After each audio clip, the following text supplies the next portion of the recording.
Well, thank you for coming. The inspiration for the style of the history that I'm going to be doing today comes from two books which I borrowed from George Davis, who's in the audience today. I'll show the other one in just a second. They're both by Edward Ayers, and they're really magnificent works. What he did was a micro-history of the way the Civil War affected two counties that were very close to one another, but on opposite sides of the Mason-Dixon line. One county was Augusta County, and that was in Virginia, and the other is Franklin County, which is in Pennsylvania, and which contains the town of Chambersburg, but not Gettysburg. Anyway, both of these towns are in the Shenandoah Valley, between the Allegheny Mountains and the Blue Ridge Mountains. And they were only about 50 miles apart, and the people who lived in them grew up with each other and intermarried and were doing business with each other all of the time. And as the Civil War was heating up, they were both, on both sides, liberals, as it were, thinking that something could be figured out so that we didn't have to have this war.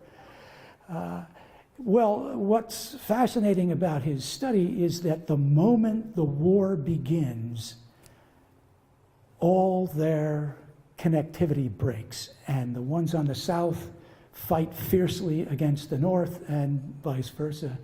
And so this book is inspired, or the talk today is inspired by this book on a couple of levels. One, how do you assess the motive of the people that wind up fighting in this war, and today, indeed, fighting to the death in this war? And maybe one of the ways to do it is to do what he did, and that is to look at what people were thinking, what they were reading in the newspapers, what they were talking to with their neighbors before the war and after the war, a kind of groundswell of a representation of their thinking. Highly recommend this book if you're any kind of a Civil War person. This one, In the Presence of Mine Enemies, and this one called The Thin Light of Freedom. Some of the best stuff that's come out. All right, well, the name of this one is What Were They Thinking? And I'm featuring Thomas Hickey right here from Potsdam, and I'm comparing him with Private John Wesley Culp of the Confederate Army. And they are comparable on a number of levels. One is they're both immigrants, sort of, in the sense that Thomas Hickey's family comes from Van Cleek Hill, Ontario, which is not too far from here, just across the border into Ontario. And I think, Mr. Lenny, am I accurate? They got together. They were close together. They were close together. Waddington, across the river to Okay, fine. We have a surprise. We have several surprise guests today, and Mr. Lenny will be introduced as one of them a little bit later. Anyway, so the Hickeys come initially. His parents come from Ireland. They initially settle in Ontario, but they drift across the border, and the Hickeys come to Potsdam in about 1850. So there is where the Hickeys, how the Hickeys got here, as it were. And this is a picture of Potsdam at about that time, and I'll show you another picture of Potsdam a little bit later. Okay, the Culps are also somewhat inclined to immigrate. They come from Gettysburg, Pennsylvania, the Culps do, and eventually some of them, like Wesley, will migrate down to Shepherdstown, Virginia, later West Virginia. And what I want to say today is that somehow where they wind up living is that which creates their thinking and which inspires them to do what they do. And talking about the ground, as it were, to be the source of your mind. And there's two people having a conversation, I'm sure very civilly, about modern racial relations. Okay, so here is what they did. They were both born in the same year, interestingly enough, which is 1839. And the Culps had a huge family in Gettysburg. Hello. 70 cults in the 1860 census. They were all over the place. And here are some characters that were involved with the cults, whose names will come up again a little bit later. He has a brother, William Culp. All right, he has two friends. Both he, William, and Wesley have two friends in the Skelly brothers, Jack and Charles. And William Culp, for a while, is romantically interested in Jenny Wade. But that doesn't go anywhere. Finally, it is Jack who becomes her intense suitor. But we'll find out what happens to that in a little bit. All right, well, at 15, Wesley, who's over there, Wes, he starts working for a local entrepreneur who owns 5 or 6 different businesses, is very, very prosperous. And he works, as his brother does, as a mechanic, as it were, working in a factory that makes carriages, among other things. And Wesley, has been trained by his own father as an upholsterer and a trimmer. So he's working on that kind of stuff with the stuff that's coming out of the Hoffman factory. And another friend who is working with them is Henry Wentz, whose name is fairly famous also for reasons that we'll see in a little bit. Now here is Mr. Hoffman in the 1850s. He was a big pusher and a mover in Gettysburg, Pennsylvania. Carriage shop, blacksmith shop, coal house, woodshed, carrot shop, paint shop, trim shop, stables, back buildings, 3 lots, 2 big brick houses. I mean, this guy was well established in Gettysburg. And he was elected to the borough council. He was an elder of the church. He was one of the sterling citizens of Gettysburg, Pennsylvania in the 1850s. And there's his head sticking up. I've got an arrow pointing to it. This is his church group. All right, but all of a sudden, one day, something goes bad. Okay. He gets into a stick fight with this guy, another person who lives in Gettysburg, depicted here. I think this is Degas. It's not an original. But anyway, it's the best I could do for stick fight. And he almost kills him. I mean, he beats him into a pulp. And as a result of this, he's thrown out of his church. He's stripped of his political position. He becomes a pariah in his hometown. Nobody can figure out why he would do something like this. And once he can no longer do business in Gettysburg, he moves just over the border into Virginia, which will become West Virginia, but later. And one of the things he does very interestingly, as soon as he crosses that border and starts to establish all of his businesses there, he buys 7 slaves. All right, that's going to be part of his workforce. That's very significant in that the place he's at allows him to do that, and he does it. All right, well, the members of the Culp circle that were working for Hoffman in Gettysburg have a decision to make. Are they going to go with him as he moves into his new area of work? And Wes and Charles and Henry and the 3 sons of Hoffman decide to go down into the South. William Culp, however, the brother of Wesley, decides he's going to stay in Gettysburg. That's where he feels he truly belongs. And by this point, he has a couple of small children and doesn't want to relocate. All right, what's interesting is as soon as this little cadre of young men from Gettysburg get into the South, just crossing the border, they join what seems to be a drinking fraternity with guns. There really isn't yet any real sense that there's going to be fighting, but they join this group of people that drink a lot and shoot guns and run around and become like a militia and have a good time with themselves. As this kind of rough militia that they were all in, they were part of the defense of Harper's Ferry. They were part of the local groups that rushed to Harper's Ferry when John Brown started to try to set going his revolution there. And of course, you know that those people weren't allowed to do very much. It was Colonel Robert E. Lee who came in with trained troops that put down that rebellion. But nonetheless, they got some sense of adventure by showing up. Well, they just happened to be experienced this way and self-trained when it did seem that Virginia was going to secede, and so they get mustered into Stonewall Jackson's brigade. And Stonewall grabs a hold of these rough, tough folks, and he molds them into really good soldiers. He just drives them hard, and they become professional. And he will take this group with him throughout the war. And they will, in fact, stay in his regiment, the Stonewall Regiment, even after Stonewall has died. Well, when this critical moment comes, where these people are actually going to become part of the fighting regular army of the South, Charles Skelly decides he's not going to have any part of this. He's going to go home. Well, Wes, Wentz, and the Hoffman brothers fight all through the war. Most spectacularly, perhaps, 1st and 2nd Manassas, 2nd Winchester, Fredericksburg, Chancellorsville, Gettysburg.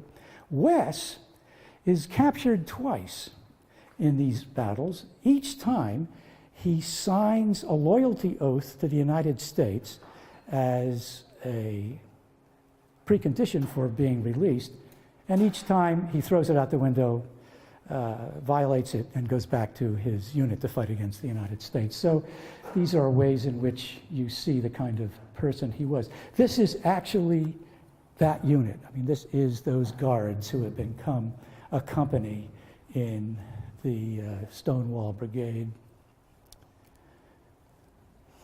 All right, as it turns out, the brother who has stayed behind, Jack Culp, and Wes, sign up for their different armies on the same day, which is quite remarkable. And this, I thought, was kind of revealing of him. Just before the war breaks out, the family wants him to come back for a family reunion, a big picnic in Gettysburg. And he says, no, he's going to stay there and get drunk. He's got it all planned with his buddies, and that's a little bit, higher on his list of priorities than a family picnic. And so I have here depicted authentic drunk people in the 19th century, and there's a photograph of perhaps how they looked after their spree started. Okay, then he gets some other folks, once the war starts to solidify, to urge him to go back with them to Gettysburg and to be a part of the Northern cause. And he says, nope, I'm going to stay here. When he, as part of the attacking Southern forces, actually attacks Gettysburg, the place where Culp grew up, he asks permission to visit his family, who's going to be in the middle of the battle the day before it starts, and gets permission to do that. And the same commander says, well, if you live here, how about we just allow you to sit this one out? I mean, it's not a good thing. He says, nope, I'll shoot. I'll shoot. Well, I'm going to go back a little bit. One of the preliminary battles to Gettysburg is called 2nd Winchester. And Culp is in the Confederate Army at this point, fighting against a unit of federal troops.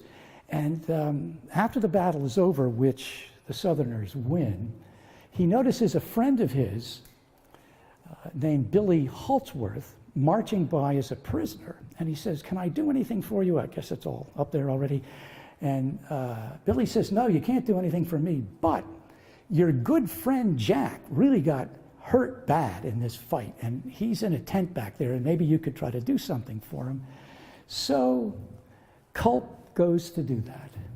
And in the process of talking with his friend, he realizes that he was in a unit that was firing at a specific Union unit that contained both Jacks, his brother Jack and Jack Skelly, that he had been firing in the direction, at least, of his own family.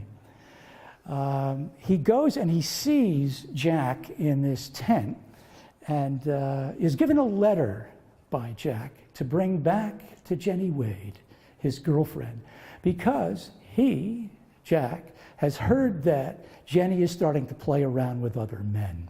And he is sending a letter he hopes that will convince her to wait until Jack, comes back. Well, unfortunately, Jack dies of his wounds, and Wes never delivers the letter. But here's what we find about his visit back to his family home. He goes down in the basement where they're all huddling because they figure this is going to be a pretty nasty battle. And he says these things, which are in blue there. You can read them, I guess, or would you like me to read them, or I should read them? Okay. So he visits his sisters and his mother and his brother's house. And Jack gave me a message for his folks, which I am to tell his mother. He promised to return the next evening to deliver the message. And then his brother's wife says, did you know you were fighting your brother and the boys of the 87th? And Wes says, no. And his youngest sister says, why would you do that? And he said, well, I didn't know I was doing it. It was dark. So they say, would you have done it if you had seen him in the light? And then he says, no. But that's not very familial, you could say. This conversation is only known from diaries that the family had published many years after the Civil War. These weren't, this abbreviated conversation here was not known for a number of years, but that's the kind of guy he was. When his brother discovered that Wes, had said that in his own house down in the basement, Jack never spoke Wes's name again. Not only would he not speak to him, he wouldn't even say the name of his brother. He was so devastated by this.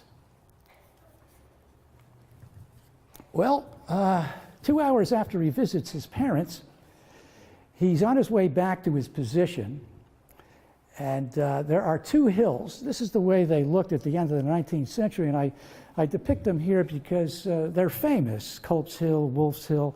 But when you look at them, they're, at least today, they're fairly nondescript. But anyway, in between these two hills, which were very critical in the battle, especially Culp's Hill, in between here, he stuck up his head and got hit with a bullet and was killed. And his family knew that he was out there and tried to find his body but never did.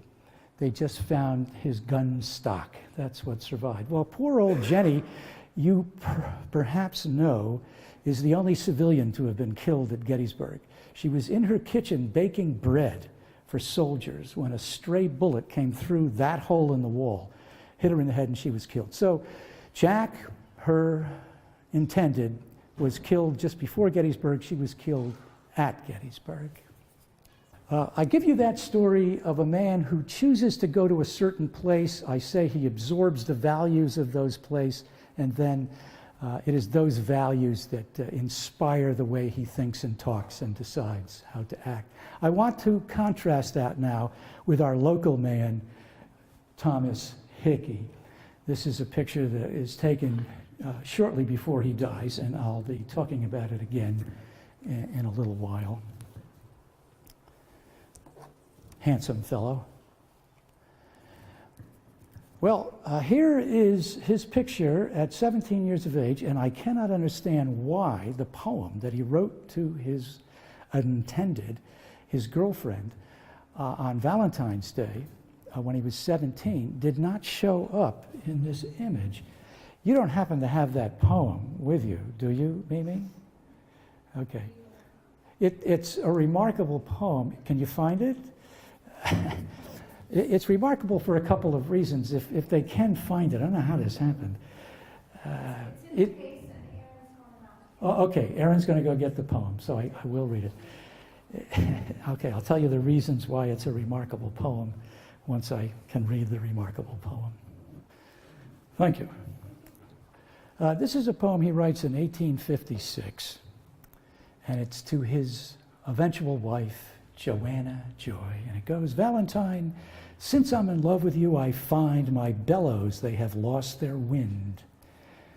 Your heart is like my anvil hard, and I can hammer no reward. You are so very proud and nice that loving you is all my vice. As hot as fire I sometimes glow, and then as cold as iron grow. Your eyes are sharp as any file, which does my every sense beguile. To soothe my hopes, say you'll be mine upon this day of Valentine.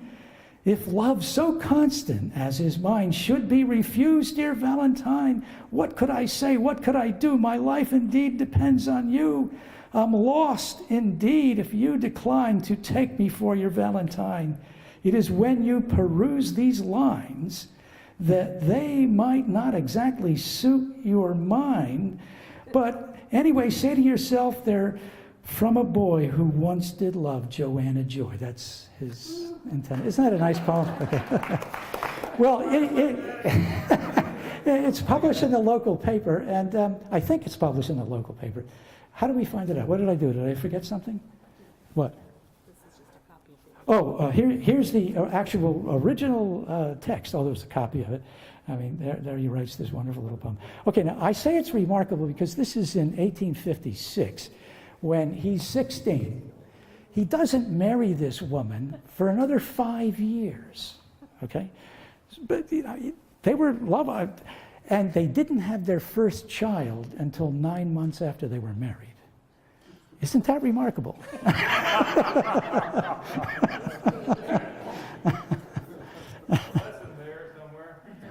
What's that? All right, okay. Well, they do get married finally, and this, remarkably, is her wedding dress. And it was here until a couple of weeks ago. It was out on display. It was going to be part of the display for today's talk. But tell us what happened, Mamie. We had a little pinhole leak in our boiler system, and many things got wet, and that was one of them. So it was sent off to conservator in Massachusetts. Yeah. But isn't that a wonderful marriage dress from, can you get a copy of that? Sure. From 1861. It's not all fluffy and white and stuff like that, and it almost looks handmade. Do you think it was handmade? Everything was handmade, of course, yeah. So we don't have a picture of her. Unfortunately, there have been several presentations about Thomas Hickey here at the museum over the years, and we got from the inventory of one of them that there was a locket that had his picture and her picture on opposite sides, but we couldn't find it. So we have no picture of her, but we do have this dress. Well, one of the things that Hickey did while he was courting is he played baseball for Potsdam, okay? And on a regular basis, he took the train with his fellows and went to Ogdensburg and Gouverneur and played baseball. And he was a catcher, as you can see here. I think, yeah, Thomas Hickey, catcher. And notice, this is very strange about this survey of the game. All these guys got hits. I think it was one of those things almost like T-ball, where you just throw it up and everybody gets a hit. But he scored one of the only 4 runs. They got beaten by Ogdensburg 26 to 4 that day. They got really walloped. Anyway, he was athletic, that guy. And we know from that poem and from part of his death notice that he was a mechanic. And now what that means we haven't been able really to determine, but in the 19th century, people called mechanics often worked at blacksmith shops, doing more sophisticated things than a blacksmith usually would do, like fine locks and more sophisticated metal work. And so in that way, by being an artisan, he was somewhat like Wellesley Culp, who started out that way. These are not pictures of him, by the way. These are pictures of 19th century mechanics. Couldn't find a picture. But they look a little bit like him, so I thought I could get away with it. All right, now, here's an interesting feature of his life. Just about the time he's getting married, a man is coming through town, well, a little after he gets married, named Thomas Megger.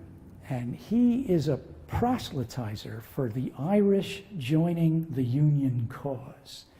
And here's the local paper giving a review of his speech. There he is.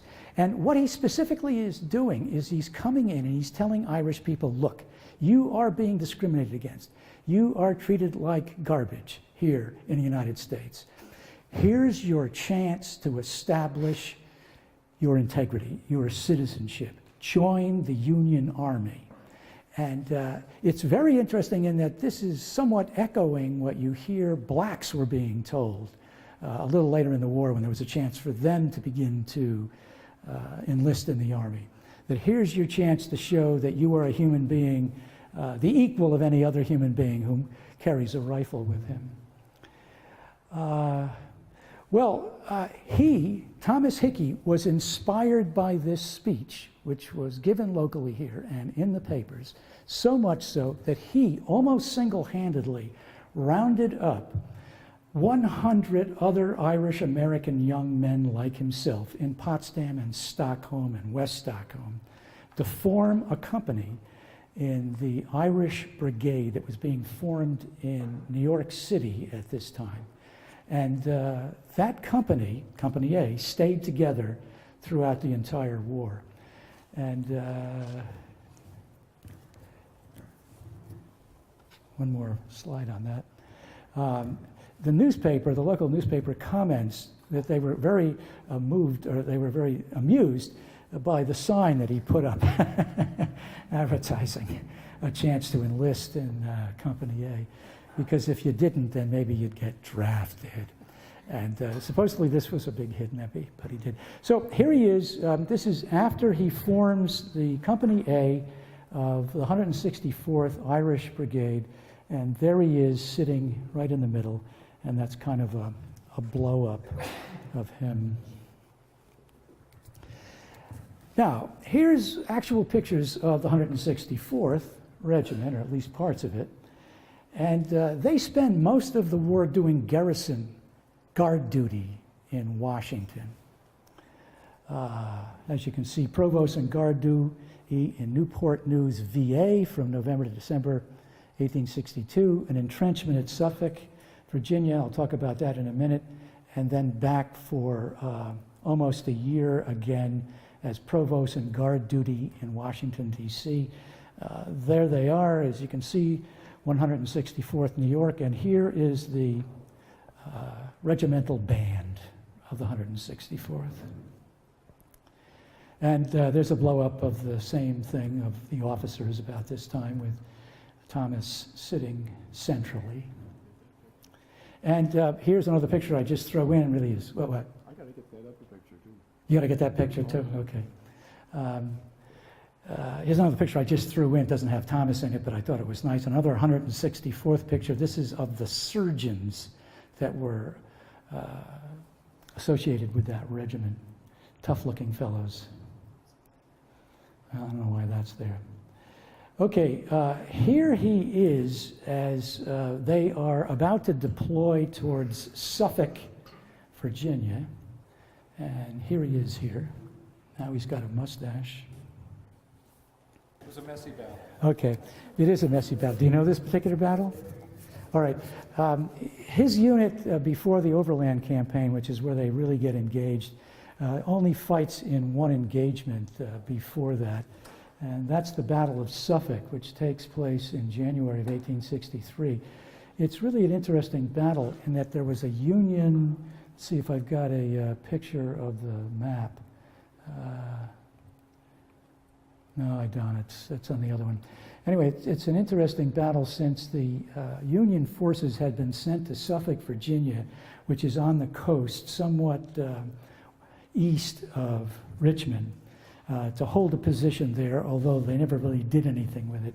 And on in the preparations for Gettysburg, James Longstreet was told to go and wipe this nest of Yankees out. They didn't want to have anybody in their back. So a unit of his went to try to take Suffolk. But the thing about the entrenchments at Suffolk is they were on a hill surrounded by a swamp. So it was almost impossible to engage with them. And so the Union troops won the Battle of Suffolk in the sense that the Confederates just gave up and withdrew. They said this isn't worth anything. And once that happened, then back to Washington, D.C. went the 164th along with Thomas Hickey.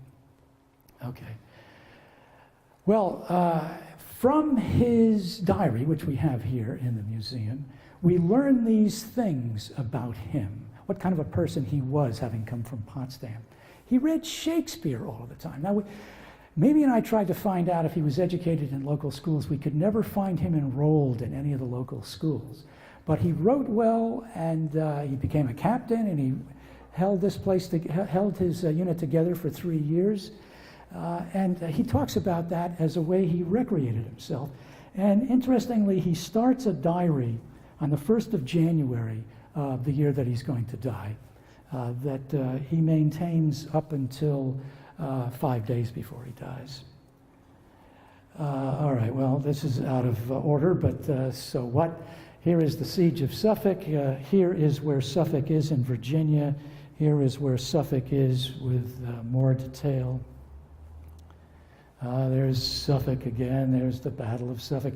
He was a good shot. Apparently up here he learned how to shoot in the local woods. And he talks about going gunning. And interestingly, at the Battle of Suffolk, he writes in his diary, "I got off 2 good shots," which you'd think would mean that he hit somebody with them, but that's all he says. So he was that kind of a guy.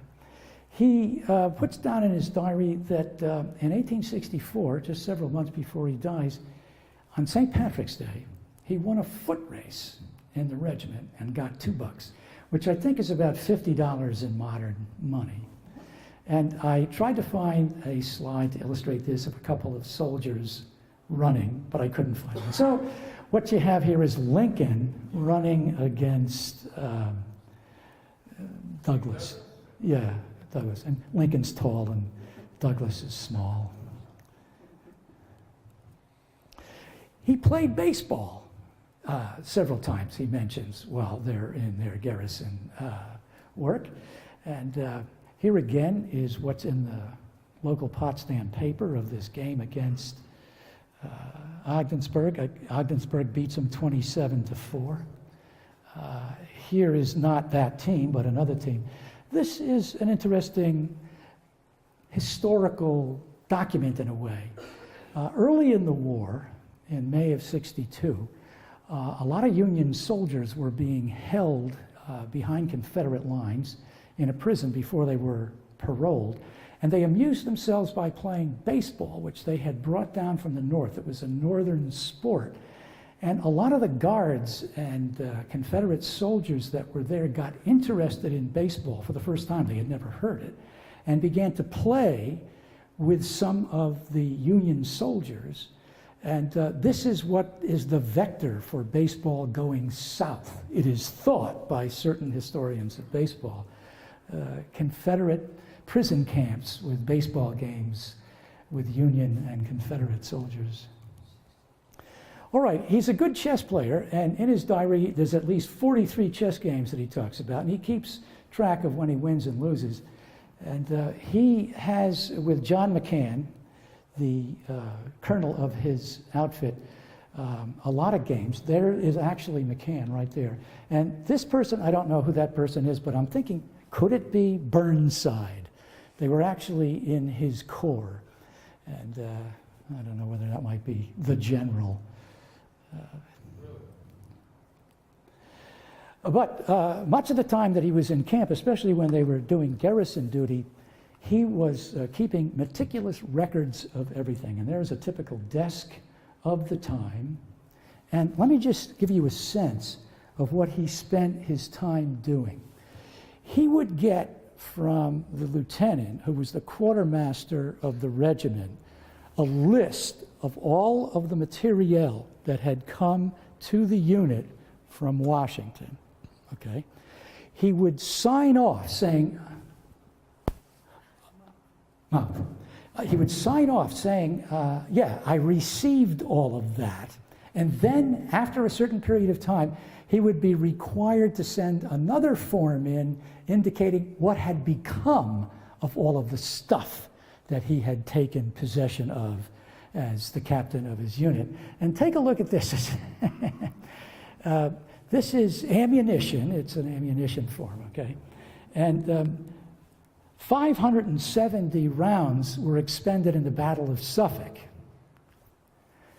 570 rounds were expended just in rifle practice. So he's even counting the number of bullets that are used in a military engagement, which is just amazing. I mean, that there's that kind. And then he sends that into Washington, and he gets these kinds of letters back saying, we received your report and everything seemed to be in order, stamp, stamp, stamp. I just never had any sense of the incredible paper traffic that was going on all the time during the Civil War. And somebody like a captain was doing that kind of stuff all the time. Okay, what do we do? Did I skip this? Oh, yeah, this is another thing in his diary that I thought was interesting. This is before he joins the Overland Campaign at the end of the war. He is obviously an amateur. He hasn't gone to college and he hasn't been trained in military tactics, but by this point he's hung around enough and he's smart enough to know the generals are bad. And he's about to get himself hooked up with a good general, but that good general is going to be very harsh on the 164th. Now here's an interesting thing.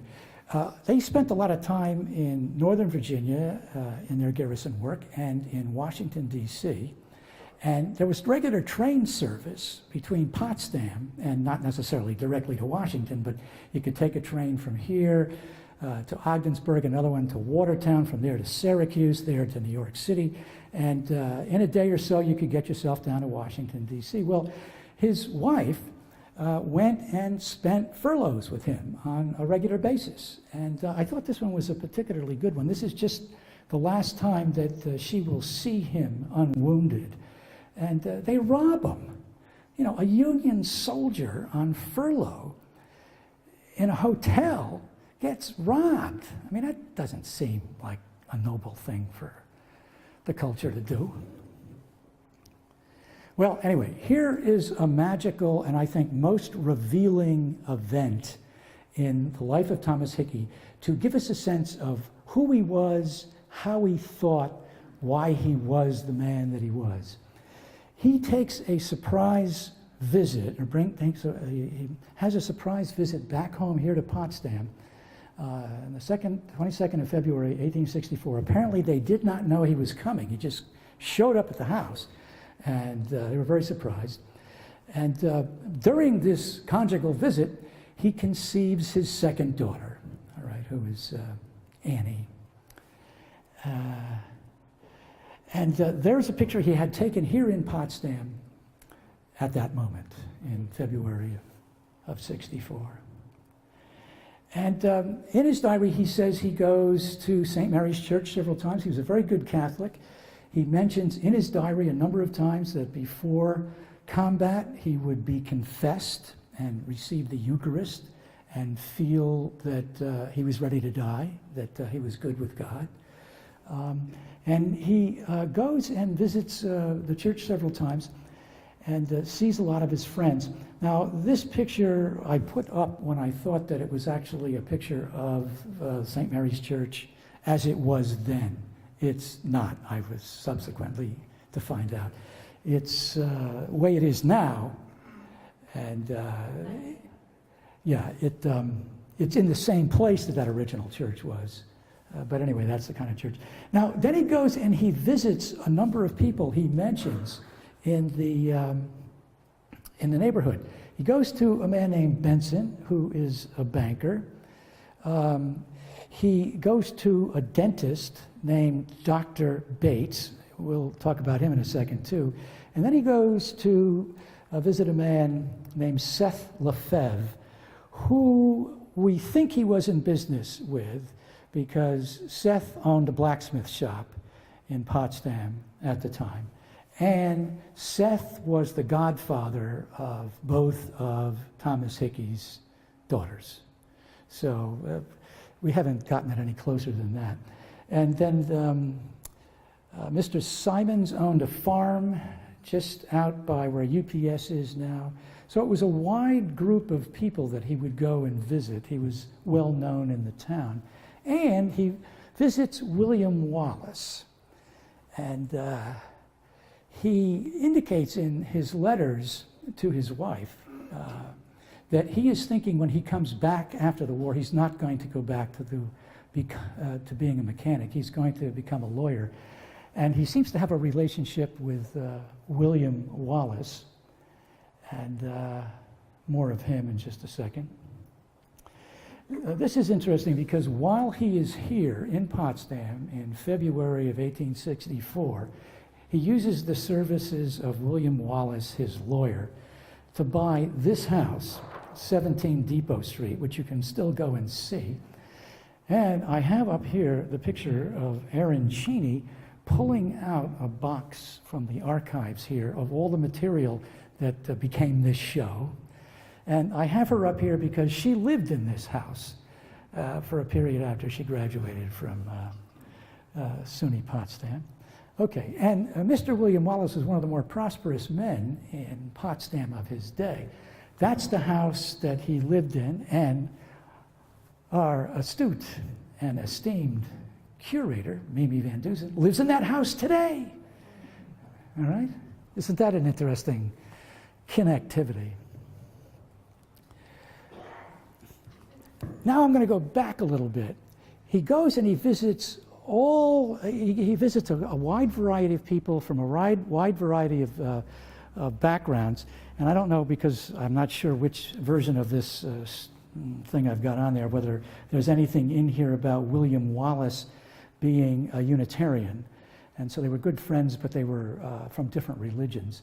And he, as a Unitarian, a very wealthy man in town, bought this property that this building is on today from Noble Eldrikin, who was mentioned in last year's talk, and built the first Universalist church in Potsdam, which is where this building more or less is now, although this building that you're in, which was a Universalist church, was built after this time. I hope that's in there. Well, there it is, yeah. Anyway, just go back a little bit to the kind of Potsdam he was coming back from. These are things that you can find in the local newspapers. There was quite a bit of thinking going on in Potsdam in the 1840s and 50s about current events. And here are two men who were coming through as kind of circuit riders, giving speeches in local venues, churches and whatnot. And look at this. I mean, this is 1860. You've got a black man coming in and being given an audience of respectful listeners, talking about black equality, which is at this point a pretty advanced idea. And then you've got another man, 1859, coming in, J.E. Rankin, talking about political issues. So Potsdam was a place in which people were thinking and talking and listening. We don't know exactly what they got from it, but the words were out there. The thought was there. This was an open-minded place. And here are a couple of documents that talk to Potsdam's political engagement with the great issue of the day. Here is Rankin, that man we saw before. His book is rather deteriorated. It's a very bad version of it. Anyway, First Presbyterian Church in Potsdam, which is right over there. He came in and he gave a talk on not having slavery extended into the territories, that the local Presbyterian Church in Potsdam thought enough of to publish as a book. and to distribute. Okay, here is a notice in the local papers of the establishment of an anti-slavery or abolition society in Potsdam in the 1850s. And here is 2 documents. These are petitions from Potsdam, from the village of Potsdam, to the federal government in the 1850s, petitioning the end of slavery, okay? And here we have the names of various citizens of the day, and here is another written copy. This one's 1838. It says Potsdam on it. When I found these documents in our local archives here, they were in this very bad condition. They're very bad Xeroxes, very smeared and hard to see, and so there's not much drama in showing them to you. I heard that the original documents were being held by Brian Thompson, who is this extraordinary historian in DeKalb Junction, just over here. And I asked him, did he have better copies of these things that I could make images of? And he said this, which is a very sad story. He said he had a whole bunch of these 1830, 1840, 1850 petitions to end slavery from around this area. They were sent to the federal government to be microfilmed just at the time, I hope this isn't going to offend any political sensibilities, when Ronald Reagan cut all the funds for such things. So the original documents are in Washington. There's no copies. All we've got are these bad Xeroxes, which is sad. Anyway, it does indicate that words were being said and written and published. Okay, we also know, if you went to last year's talk, which was about William Elderkin, that Potsdam had copperheads in it. There was a range of opinion here. It wasn't a kind of a hotbed of abolitionism. This was a young man named Elderkin whose father sold the land that this building is on now to the Universalist Church. And last year we were talking about the trunk of his that came back to Potsdam after 150 years. And here he is right after Lincoln is elected, where he is saying, well, the election is at last over, and Republicans, he didn't use the word Republican, he used a slur, which I didn't want to repeat, okay? Our victorious ominous signs of disunion are plainly visible, indicating that he and his father were people who sided with the South. And he was in West Point at the time and was afraid that he might be fighting against some of his classmates. I have sympathized with the South. But as soon as the war was declared, he threw all of his loyalty to the Union side, something like Culp did in the opposite direction. And there's some of his letters, which are also here in the museum. Well, okay, now we go forward to crunch time. This is the Overland Campaign. This is the terrible set of battles that's going to lead up to the siege of Petersburg and Richmond. It's going to be incredibly bloody all the way around, and eventually it will lead to the end of the war, but only after many, many men are killed. On the way there, getting ready to join that campaign, here's another picture of the 164th officers resting by a stream before they go into battle. And that's our man in the front. So there's a lot of pictures of the 164th. I don't quite know why. All right, here he is. Here are some excerpts from his letters while he is beginning that campaign. He is walking by the house of President James Monroe, and I'm going to read it. If the departed spirit of the illustrious Monroe could return to this world and see the present condition of the noble republic which he helped to construct, he would curse the leadership of this whole war and cry aloud to his countrymen to uphold the government. Well, that's interesting because Monroe was a slave owner, but nonetheless he just sort of extrapolates that he would have been on the side of the good at this point. And apparently when he was in Potsdam, many of his friends urged him to resign, that he had served a long period of time. It was not dishonorable for an officer to resign after this point. And this is what he said. He said, I will not do it. I will not abandon the men whom I recruited. We're going to fight it out to the end.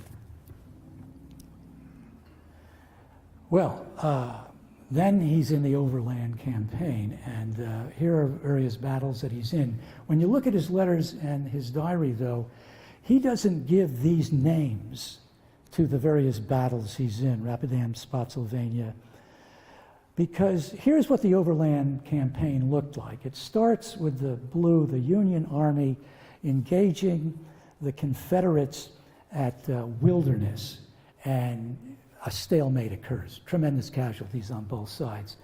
Grant tries to flank Lee, and Lee moves down, and they meet at Spotsylvania again. Stalemate, tremendous casualties on all sides.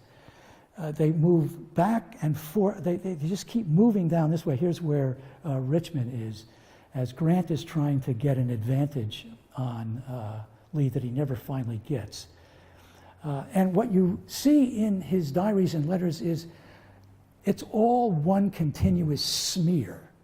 It's not this battle or that battle. It's just day after day of violence and shooting and losses. Kind of an interesting perspective. It's not the historian's perspective, basically. It's somebody who was in it. Now here's a slide in one form or another that I always have as any of my talks. It's a letter that's in the museum here on the left from Thomas Hickey to his wife during the Battle of Spotsylvania. Very, very terrible battle. Just tremendous casualties. And there it is at the top. My dear wife, we've had a terrible fight this afternoon. My company has lost 16 men, including Lieutenant McCaffrey, who is badly wounded. The fight is still going on. God alone can tell when it will end. Do not feel easy about me, for if it is God's will, I must go. I will meet it like a man. Powerful words. And here on the other side is a letter being written almost simultaneously on the other side of the line by a Confederate soldier. The smears on it are his own blood. And he is writing to his father, and he's saying, I've been mortally wounded. I will not survive this battle, but friends of mine will mark my grave so that you can come and retrieve my body. That friend didn't do it, and he was lost. And the only thing we have of him is this letter. But here are two letters written by soldiers on opposite sides of the line in the same battle, almost at the same time. Very poignant. Okay, now we got to Coal Harbor, which is towards the end of the Overland Campaign, or at least the end of open battles. After this, the siege of Richmond and Petersburg starts. And here is what he says. This is very touching. And again, you can read it, but let me read it too. My dear wife, it is now 4:00 p.m., and our brigade is ordered to charge the enemy's works at 5:00. The works are formidable, and we have to cross an open field, half-mile distance. We will be exposed to a raking fire, and many brave men, is what he says, but it's men, will lose their lives. If I fall, this is my last goodbye, and my prayer is that God may protect and watch over yourself and my family. Take good care of Minnie, and do not let her forget her father. From your husband until death, I am leaving this with my drummer boy, who remains behind. This is an image that I got off the cover of the guide of the battlefield of Coal Harbor. And I use it because it really illustrates what he talks about and what they were up against. The Confederates were well entrenched. They were waiting for them, and the only way they could get at them was to do just that, cross that field, and they were slaughtered as they did, and he sensed that he was not going to survive it. Well, that man that we saw playing chess with him did manage bravely to get to one of the ramparts, and as he planted the regimental flag, he was shot dead. So that's kind of another sign of their, and that's an actual sketch of that event done at the time. Well, here again is the way the battle was depicted. I went to the site and I looked at various places. This is where Thomas Hickey was deployed just before his attack and where he wrote that letter. it's very strange to go to Southern battlefields because the Southerners lost the war, and they don't feature battlefields as much, certainly not like Gettysburg. And the problem with this site is there's a few open areas that are from that time, but there's just development all over the place. People have houses and barns where things took place. And if you go to those places, if you finally determine where was Thomas Hickey, where did he die, it's somebody's front yard. And if you go in and say, can I take a picture of this, they say no, because they don't like you being there. They're tired of people showing up and taking sensational pictures. So this is the best I could do. That's where Thomas Hickey took off from. This is where he died, where this, the end of this road. This is the road they crossed. And this is a stream that was called the Bloody Stream because it ran blood for a week after the battle. Hideous, hideous stuff. All right, so his right arm is shattered by 5 bullets in that charge. And he is taken off the battlefield. That letter does not get to his wife, but he survives for another few days. And he tells his wife, don't come, I'm okay. And apparently she gets a telegram that he's been wounded and that he's in a hospital. And there's the hospital that he was in. This is more or less contemporary picture of the Armory Square Hospital. This is an interesting one. Here's one of the major buildings of it, and it appears to be the one in which this room appears. If this doorway is lined up, I don't know. Anyway, it was a series of buildings, and the location is where the National Mall is today. You can see in the background the Capitol building. So this is more or less where the reflecting pool is today, where very badly wounded soldiers were taken.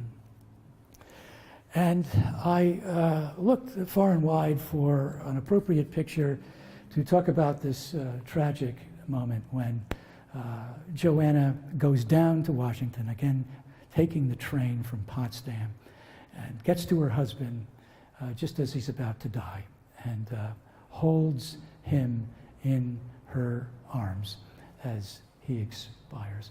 And it seems to me it's like a pietà, you know, it's the man in the arms of the woman.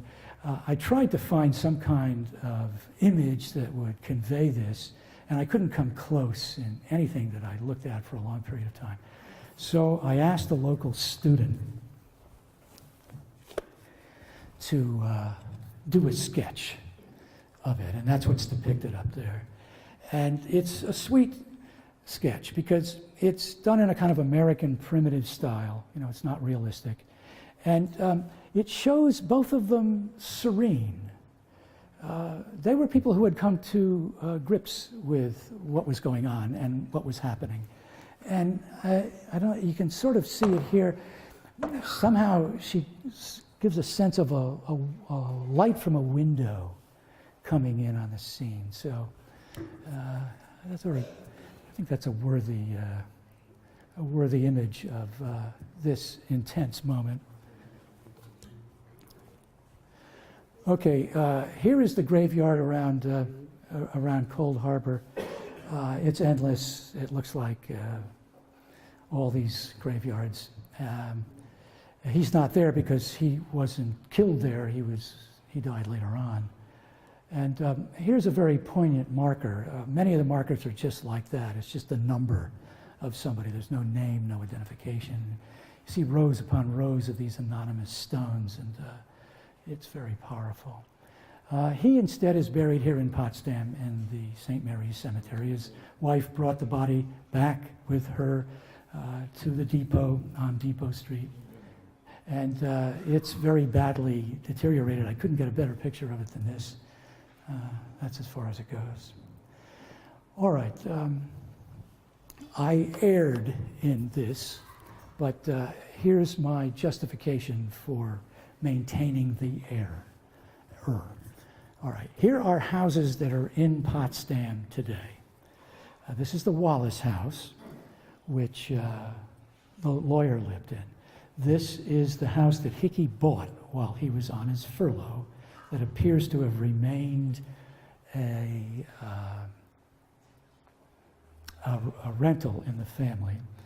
Here is the house where Joanna Joy Hickey lived about until 1910 on Main Street here in Potsdam.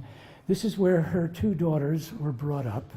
Minnie, the one who was alive when that last furlough took place, and Anna, who was born in November after that February furlough. And they could walk from there to the local schools, and the Potsdam Normal School was the high school of the era, but it was transitioning into a school of higher learning, as you can see from some of the displays over there. And both of those young girls became teachers, and one of them taught in Potsdam, and the other one taught in Long Island.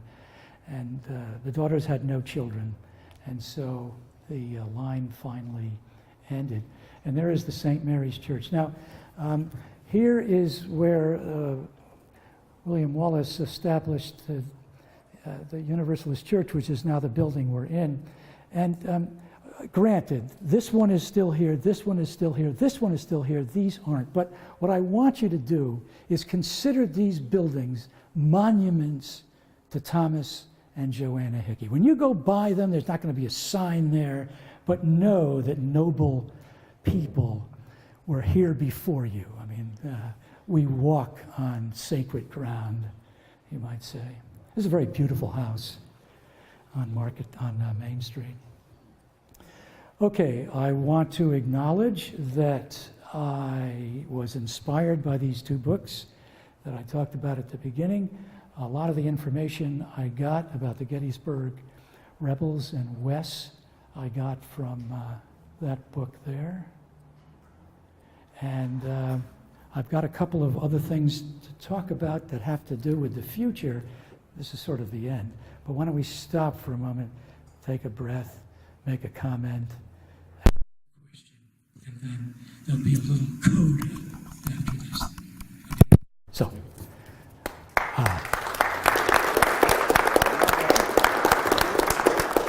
So the magic microphone will travel to anyone in the house that has a comment, a question, and there we go. I have the privilege, you can talk me out. This is James Dawson, a Civil War aficionado and a man who was the mayor of a local town for about 65 years, I think. I'm not quite that old. I had the privilege of being in Richmond because my wife passed away last year, and I went to see my kids for the holidays, visiting Cold Harbor, and seeing some of the earthworks that were still there, which fascinated me. Thank you. Seeing some of the earthworks that were still there because it fascinated me after all these many years. Some of them were 3 and 4 feet high. They were the Confederate bulwarks, and of course there are trees growing up now, which I suspect then was probably an open field. I also had the privilege of visiting Jefferson Davis's home in Richmond. It's surrounded by Virginia Commonwealth University's health center now. But interestingly enough, the furniture is not just period furniture. Most of it's actually the furniture that was there when Davis was there. I also visited the Confederate Museum. And what amazed me most of all, I think, was the size of the men who were generals. They were very slim. I mean, these uniforms looked like they fit a young lady with a 22-inch waist. And I was kind of fascinated by that. So I had that, and I'm going back to Richmond, and both of my children live there. And I'm going to continue the survey of all the things I want to see. Thank you very much. Okay. Let me just comment that in a previous show, there was a depiction of that house that Jefferson Davis lived in, which was the Confederate White House, which I also visited. And I had in that show a picture of a chair that Abraham Lincoln sat in. Now here's the real story that I got from the guide. Lincoln, after Richmond fell, went to the city to kind of see, you know, the seat of the opposition. And he went to the White House and he went in. But he decided that he would not go any further than the entry door, because to go any further would be to violate the decorum of entering into another man's private house. So he refused to do that. He sat instead in a wooden chair right at the doorway, and it was only after he sat there for a while that he left. Okay, it turns out that the actual chair that was at the desk where Jefferson Davis presided had a horsehair stuffing, and a soldier who apparently fought in the Battle of Richmond from Watertown took his bayonet and cut a hole in it and took out a hunk of that horsehair and put it in an envelope, and it's in the archives in Watertown. And I had a slide of that hunk of horsehair, which was beneath the rear end of all the delights of kind of local micro history. Yeah, and boy, when you see those ramparts that he's talking about, it's just awful to think of men with powerful guns waiting for guys just to walk up and get slaughtered. Just thinking that your museum director here is probably a little bit worried about your telling the crowd about someone who desecrated a historical object. But the chairs here are all covered. There was a bit of a chuckle and maybe a gasp too when you mentioned in passing that the hero's first child was born a little bit more than 9 months after they were married. And there was a historian named Maris Vanowskis in the 1970s who was hearing everyone talk about the very high illegitimacy rate in America as of 1970 or so. So we went back to 1675, 1775, and 1875. And the one constant demographic throughout American history is that in every century of America's history, the same number of brides are pregnant before they're married. It's always about 1/3. But not our man, not from Potsdam. This is David. Thank you, Dan, and it's great to see a good turnout here for another Civil War Roundtable up in Potsdam, where we normally do them in Canton.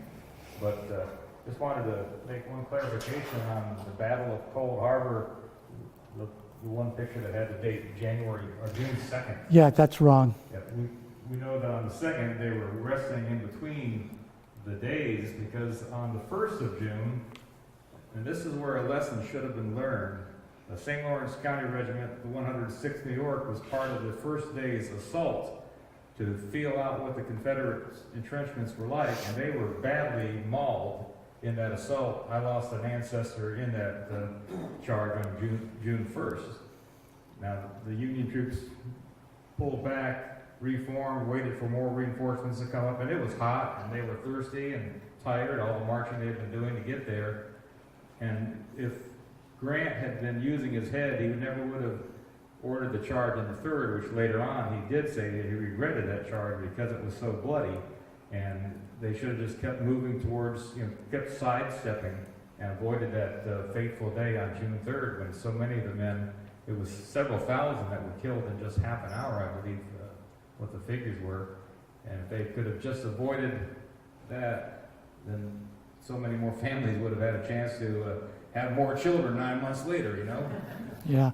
But I appreciate the mention of the Cold Harbor battlefield and the fact that the people who live there now, a lot of them are people who were, their ancestors were there then, and it's farmland. And so a lot of them don't want to give up their farmland. They got big farms. They have long filled in a lot of the entrenchments. There have been relic hunting missions that have gone there and have had to dig down 4 or 5 feet to find stuff, and they've made some great finds with the owner's permissions. But the point I want to make right now is that the Civil War Trust is currently holding a campaign to raise money to buy some more land that has become available at the Cold Harbor battle site to increase the footprint that's been preserved. It's very expensive land. I think it's I did the math, and it's over $30,000 an acre. Because somebody, landowners want the money, they know that there's going to be some money available. So if you are not a member of the Civil War Trust, I urge you to go to their website, civilwartrust.com, I believe, and check it out, and maybe you want to become a member of the Civil War Trust and help preserve the Civil War battlefields such as Cold Harbor. Thank you. Here is Kenny, our expert on the railroads of the day. Woo-woo! When these 160th boys start talking, I've got to jump in to just even the score here a little bit.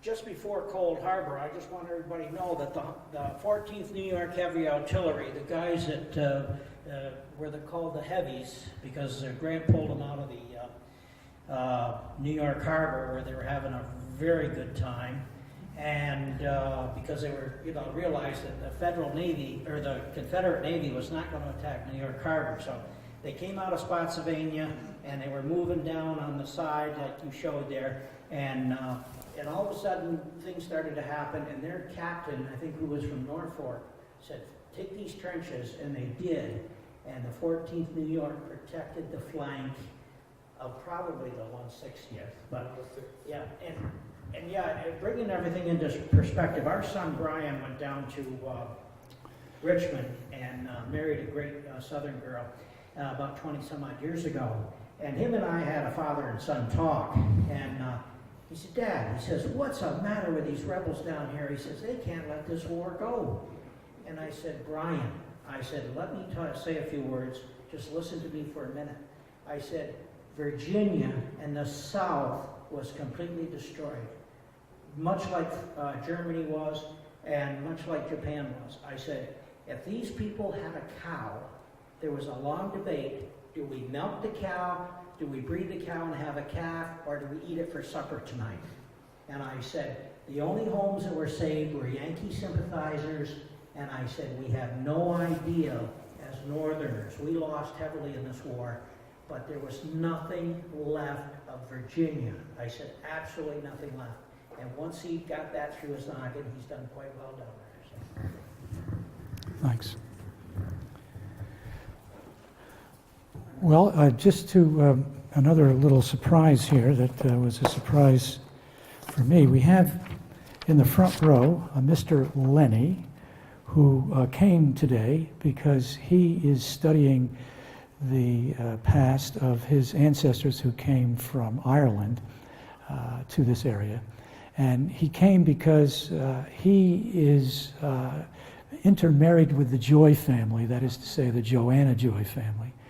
And wanted to see if I had anything that I could help him with about the relationship of Patrick and Thomas, and his family. Anyway, You might let them know that there was another Hickey, a second Hickey married a Joy. Right. It turns out that Thomas's sister married his wife's brother. So the Hickeys and the Joys intermarried twice. And what he has here, which I've never seen before, is a picture of Anna, the girl who was conceived on the furlough, and as she was later in life as a teacher. And that's an image that just came to us today. That's quite remarkable. 2 girls, no children. Two girls? Two girls, no children, descendants of Thomas. Yeah, and if you were here last year, we talked about William Eldricken. He had 2 girls, no children. The Lincolns also died out in the same way. They just weren't prolific enough. What her mother, or Thomas Hickey's mother, would be, my great-great aunt, because my great-grandmother is a Joy. So, living history, folks. Let me just say something else that was probably in the original show that got kind of messed up by my missing some key point that I was supposed to touch. Joanna Joy lives here in Potsdam until 1910, and she becomes a very important local figure. She is on the executive committee of the Potsdam Relief Society for almost 45 years.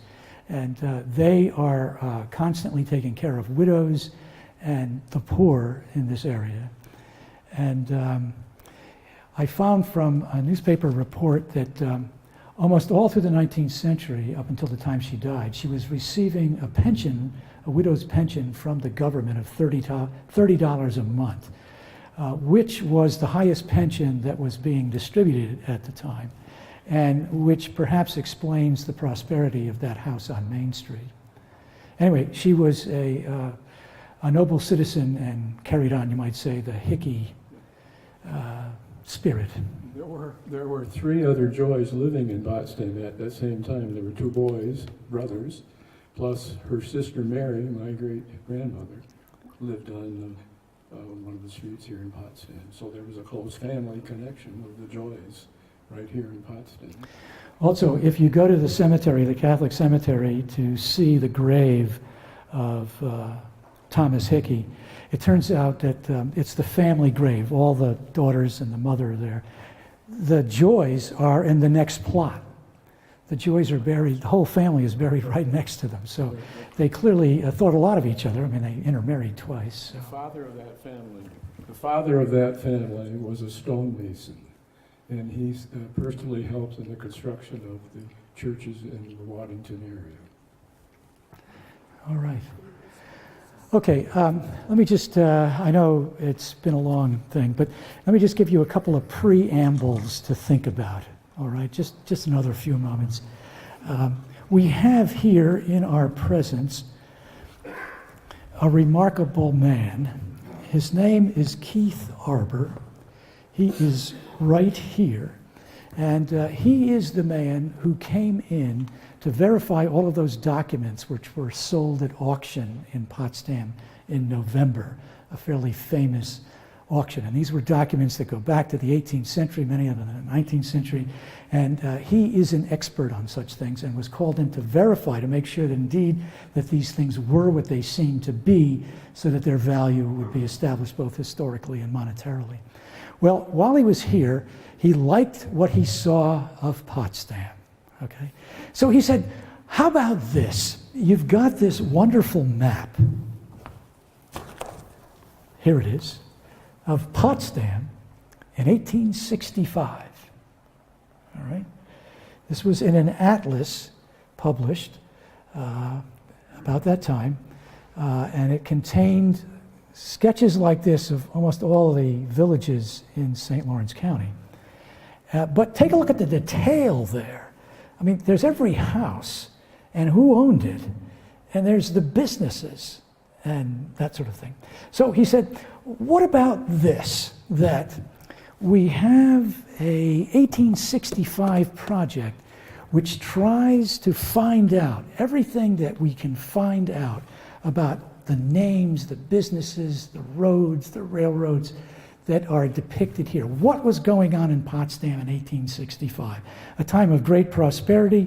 They still had a lot of industry here that was being run by water power. Coal and oil hadn't driven those businesses away yet. And you can see the railroad comes in right here and has a couple of depots in town, pretty much close to where Mama Lucia's is now. And so we took him up on the offer, and a number of historians from the local colleges, and Margot Gooden, right here, a new member of the Board of Trustees of the Potsdam Museum, are going to get together. We're going to talk about how to organize the whole village, or as many people as want to take part in this, to everybody just find one thing, you know, one letter, one diary, one thing in a newspaper about one person living there, and then see if we can't amalgamate all of that into a Potsdam-made story of Potsdam of the past. And to that end, I'm going to give the microphone to Keith, who is going to come back to Potsdam. He came all the way from Boston for this. Boston. Okay. He's going to be coming. He's going to Boston. Yeah, he's going to be coming back to Potsdam on the 17th of June, where he's going to make a presentation here to the museum of a significant historical document. And while he's here, we will then be talking to him about what we have done in the meantime, from now to then, in organizing this project that he's offering to give us his expert view of. So I'm going to pass this around, and if you're at all interested in just being told about what's going on, put your name and contact thing on it. You have no obligation to follow up on this. This is just... Is that the sign-up sheet that, I saw it say Camp Union. Yeah, okay. I'm sorry, I'm hopping around a bunch. Another project that just came to light, or life, what? What am I doing? Oh, give it to Keith. Okay, all right. Keith is going to talk, because I just talked about that. And then I'm going to talk about another project that's coming up. Here he is, Keith Arbor. Thanks for all that advance warning. Well, I'm a Red Sox fan. Great, I'm a Red Sox fan. But when my grandmother turned 104, Terry Francona, the Red Sox, wrote her a letter congratulating her for having seen both the Red Sox victories up until that point. As I say, I wasn't told I was going to say anything today, so sorry for whatever I do think I'm saying. I'll say first of all that when anyone is described as an expert, they're instantly embarrassed. Because they, above all the listeners, know that they're not experts, but they're still learning. And that mostly what people who care deeply about the subject know is what they don't know yet. And when I first walked into Potsdam and ambled around before there was an extraordinary auction here, I thought, this is an extraordinary town. It's an extraordinary town to drive through. It's a fascinating town to look at because of the church on the island and where your mills have been. It's just a beautiful place. And then when I met people here, I found that almost everyone I spoke with had a pet expertise of their own. They were interested in the Civil War history here. They were interested in railroads here. They were interested in the beginnings of indoor plumbing here. Everyone was interested in something. Someone was interested just in the crockery that people used in the 19th century here. And then when I saw on this Historical Society's really beautifully digitized website, I saw this map and began to investigate it. The map is not unique. This was done for a lot of towns.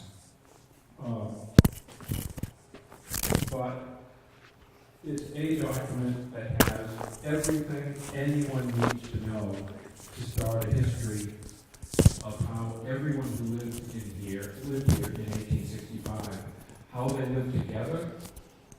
It's got all the information you need to start out finding everything you can about every single individual's life here.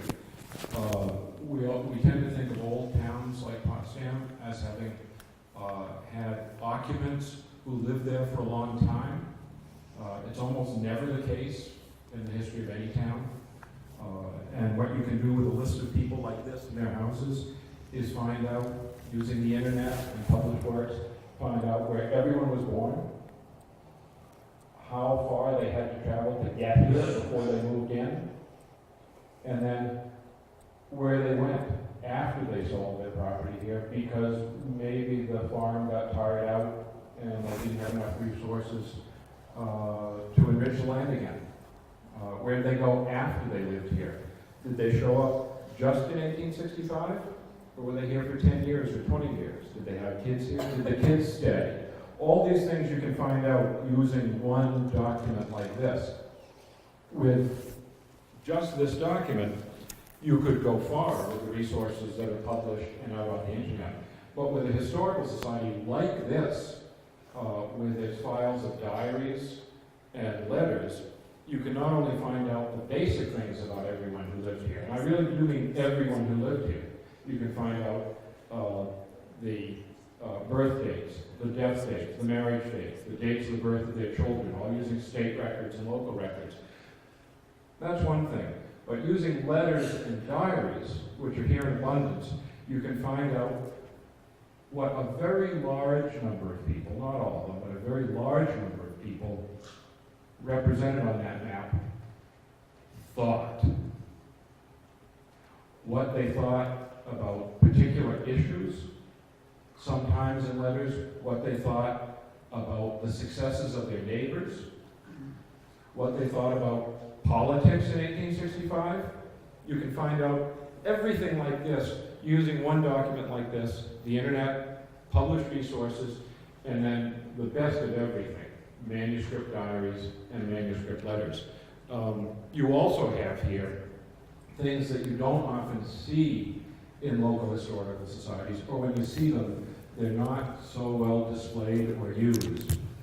There are a few dresses and a men's suit back there that would be the envy of any other local historical society. And there's a staff here whom I haven't met before who's making use of everything you've got in rotating displays all the time. Names on this map certainly tie in with St. Lawrence Academy. Some of them will have graduated from it in its early days.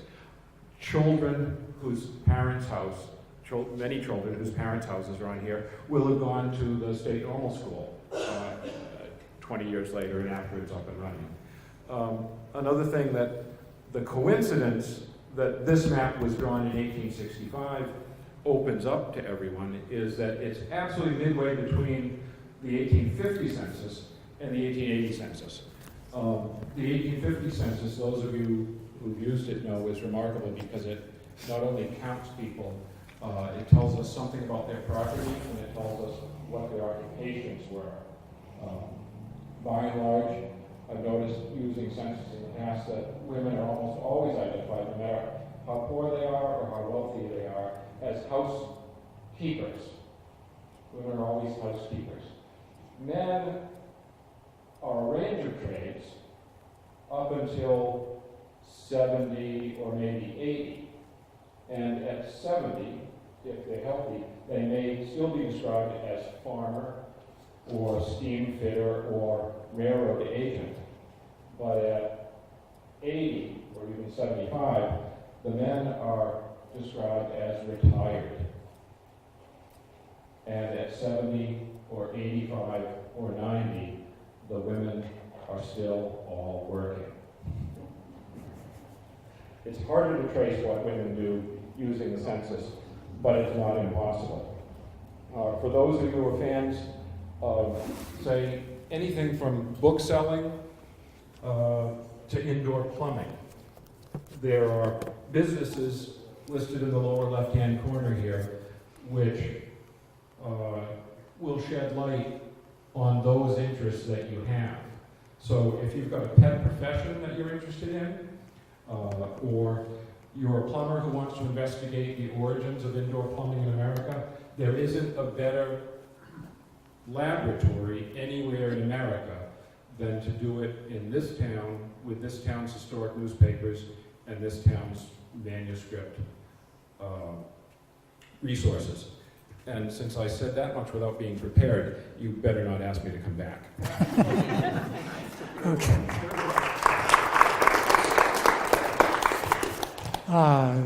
I was asked by David about Camp Union, which is also on that sign-up sheet. This area of Potsdam is still an open field. It is in between Meadow East Apartments and Barstow Motors, and it has remained open for the whole time that Potsdam has been a village. It's still there. And it was the site in 1861 of a Potsdam training camp for the 92nd Regiment that was formed, almost 1,000 men from St. Lawrence County, and most of them from right around here. And there was an effort on the part of some of us and anthropologists at SUNY Canton a few years ago to do a dig there of what we think we've discovered is the foundation of one of the 5 buildings or 4 buildings that was on the site. We found that foundation, and we found one of the 2 wells that are mentioned in some of the records.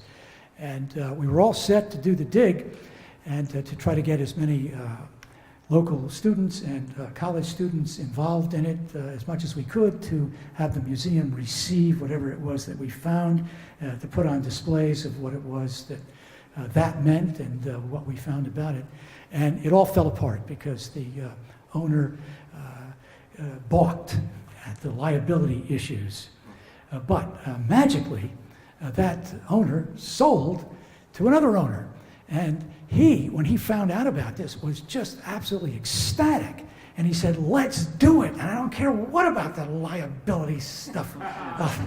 Let's just do it. So right now, as soon as the ground thaws a little bit more, there's going to be some probe holes done scientifically by the anthropologists there of the site, which we've gone over with metal detectors.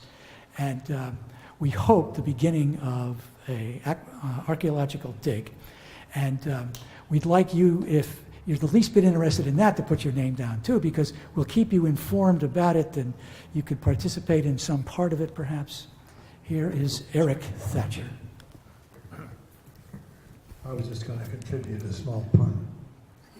I thought what you just described was very thoughtful. Thoughtful? All right. Okay. What's that? Punch and cookies. Thank you very much. It's very sweet that you would come out and listen to this, really.